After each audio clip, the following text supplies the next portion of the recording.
بەهۆی ناجێگیری دۆخی دارایی گەڕانەوەی ساڵی نوێی خوێندن بەرگرانیەکی دیکەی بۆ هاوڵاتیان زیاد کردووە. بەو پێی بە ناچاری دایک و باوکان بۆ کڕینی پێداویستنی خوێندن بۆ منداڵەکانیان ڕوو لە بازاڕەکان دەکەن. بەرە وەڵاو شتیش هەرزان نەبووە، ینی شتەکان هەر گرانە، ینی وەکو موچەکەش نییە، شتیش هەر گرانە، هیچ هەرزانیەکی تیانە. وەڵا هەرچی ئەکڕی هەر ئێشتا زیاتر بووە، پارەکەی کەمتر نەبووە. نە وەڵا مەجبوری ئێستا بچووکە کەشم کە ڕۆزێ ئەویش، ینی وەکو ئەوانەی هەوێ ئەوان چی بکڕنەوە ئەویش بیکڕێ. ئەرە وەڵا نەوەڵا ضەروری شەیتر بۆ مەکتەبە مەجبوری بێ شتیان بۆ بکڕی. وەڵای هاتوون بۆ شتکڕینی پێویستی مەکتەبی تر بەس بۆ هاتووم.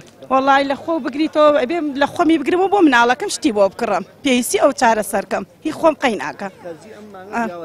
وەڵا لە مانگەکانی کە جیاوازترە کە براکەی من ئەوەی مەعاش خۆر بێ هەر زۆر گوناحە کرێچیە. ئێمە لە خوا بەزیە الحەمدولیلا کرێچینین، بەس ئەوانی کە کرێچین زۆر گوناحن.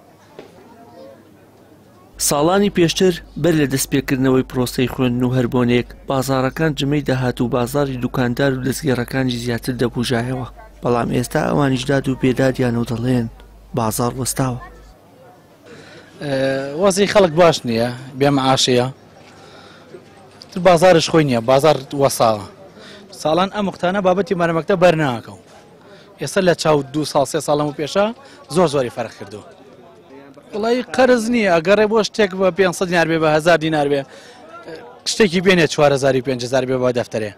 ئاترم بۆ دەفتەرێگەڕێک کە هەرزان بێ 600 پەڕێ بێ 100 پەڕێ بێ بە 1000 دینار بێ، هەتا ئەوە وەز ئەگۆڕێت. وەزیش کە یەگۆڕێ ئەڵڵاهو عالەم کەس نازانێت. هاوڵاتیەکی دیکەش باس لە خراپی گوزەرانیان دەکات و دەڵێت بەهۆی دواکەوتنی موچە کرێی مانگی ڕابردووی خانووەکەی نەداوە و ناشتوانانی وەک پێویست بازار بکەن. وەڵی کاگەورە ژیانمان ناڕەحەت بۆ و معاشمان نادەنێ و گەرمایە و ئیدارە ناکەین و مەگە خوا ڕەحممان پێ بکەن. هەرە وەڵا گیرفانی خەڵ حاڵێ و حیچی نییە و ئێستا من خۆم کرێکیم چاوەڕێی معاشی دەکەم کە نایدەن چی بکەم، دەسەڵاتم نییە. هەرە وەڵا نەکرێکاریە نەحەیجە نەحەید بازار وەکو خۆی وەساوم.